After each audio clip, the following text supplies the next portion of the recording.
Hello, students. Today I am going to speak about this topic, Bernoulli's theorem, and it is a very simplified description of it. It is not a bookish type of understanding. You will understand it in a different way in less amount of time. Okay.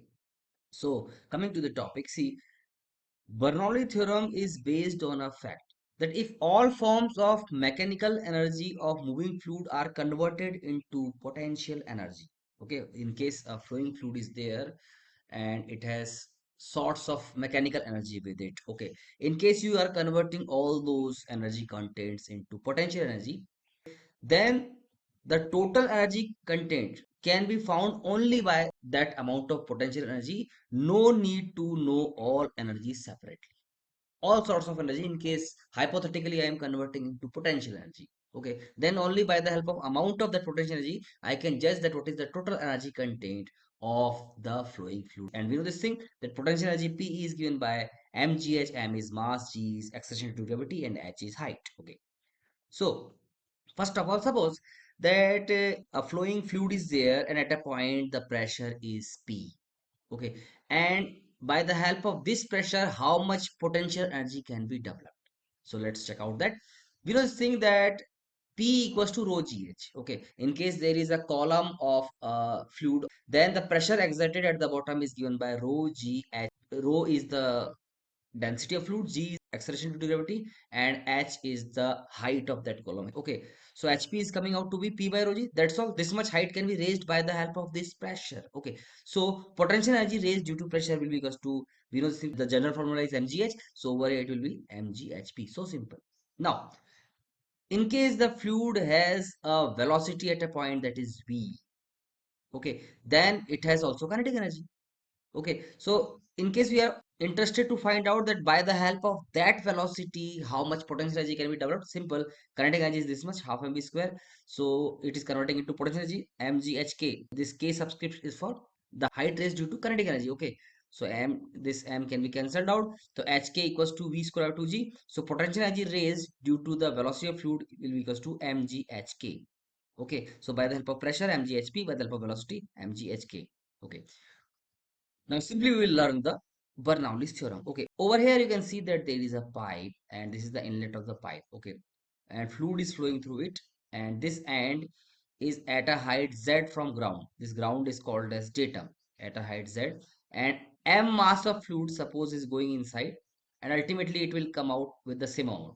Suppose it is steady flow, the amount of mass going inside this pipe is exactly equal to the amount of mass which is coming out. Okay, it is at a height z. Then due to this height z, what is the potential energy? Simple. That is equals to mgz. Now suppose at this end, the velocity is v. Okay. Then I already told that by the help of this velocity also, potential energy can be developed. Here I have told that is equals to hk v square by 2g. Okay. So due to that velocity, the potential energy rise will be Pe kinetic energy equals to mg hk. Hk is the height raised of the fluid by the help of velocity. Okay. Now suppose at this end there is some pressure also. So then by the help of this pressure also we can develop potential energy. How much? I already told the potential energy due to pressure equals to mg hp. What is hp? I already told over here that pressure equals to rho g hp. So hp equals to this much. Okay.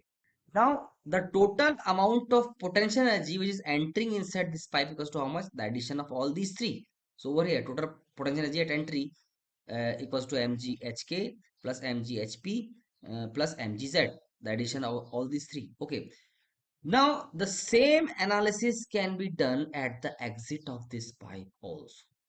You can see at the exit there will be some pressure, there will be some velocity, and mass will remain same. Suppose the exit is at a height z. For exit again I am taking the same symbol z. Okay, so by same analysis the total potential energy at exit will be mghk for exit location, and mghp for exit location, and mgz for exit location. Okay, now, when the fluid is flowing through this pipe, there is no loss or addition of energy in between. Okay. Therefore, energy will be conserved. By law of conservation of energy, the total energy entering inside the pipe must be equal to the total energy coming out of the pipe.